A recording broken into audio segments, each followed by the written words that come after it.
Assalamualaikum warahmatullahi wabarakatuh. Bismillah, alhamdulillah, khairu wa syarru masyiatillah, wala haula wala quwwata illa billah, amma ba'du. Yang saya muliakan dan saya hormati Bapak Fikri Farihin selaku dosen pengampu materi kuliah politik pendidikan Islam, dan saya banggakan teman-teman mahasiswa semester 7B yang berbahagia. Baiklah, saya akan membacakan presentasi politik pendidikan Islam.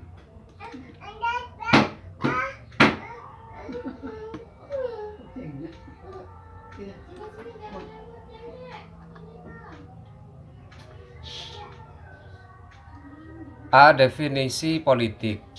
Meminjam konsepsi Delernor tahun 1983 dan Maurice Deviger tahun 1982, politik merupakan segala aktivitas atau sikap yang berhubungan dengan kekuasaan dan yang bermaksud untuk mempengaruhi dengan jalan mengubah atau mempertahankan suatu macam bentuk susunan masyarakat. B. Definisi politik pendidikan Islam. Politik pendidikan Islam ialah segala aktivitas atau sikap yang berhubungan dengan kekuasaan di bidang pendidikan Islam yang bermaksud memengaruhi dengan jalan mengubah atau mempertahankan suatu bentuk susunan pendidikan Islam.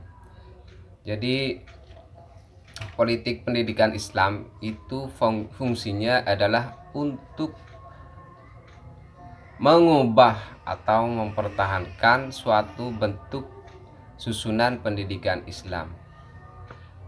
Maka dari itu harus ada santri-santri yang terjun di dalam bidang politik demi untuk mengubah dan mempertahankan suatu bentuk susunan pendidikan Islam itu menjadi lebih baik.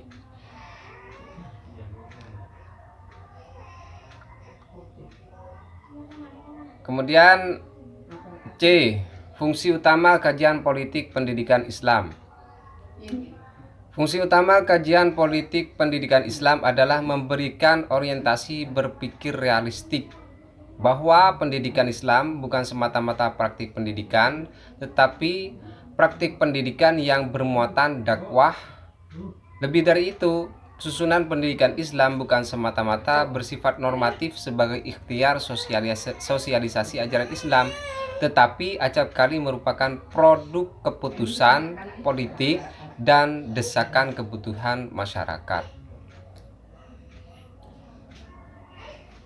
Kemudian D. Wilayah kajian politik pendidikan Islam. Ini ada dua wilayah yang menjadi kajian politik pendidikan Islam, yaitu yang pertama adalah kekuasaan negara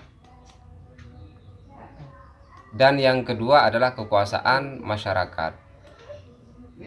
Jadi negara dan masyarakat itu sangat berpengaruh bagi berkembangnya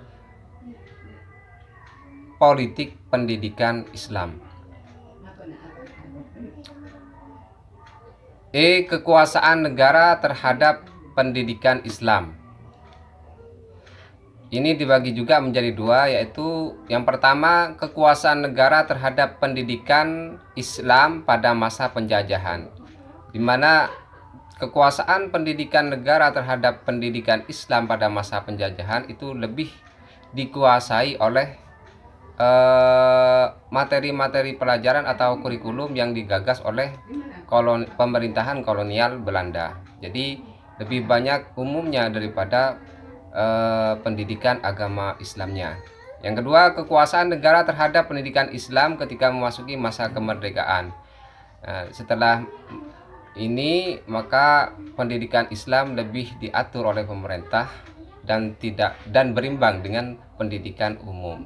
Demikian presentasi saya. Wa akhiron, kurang lebihnya mohon maaf yang sebesar-besarnya.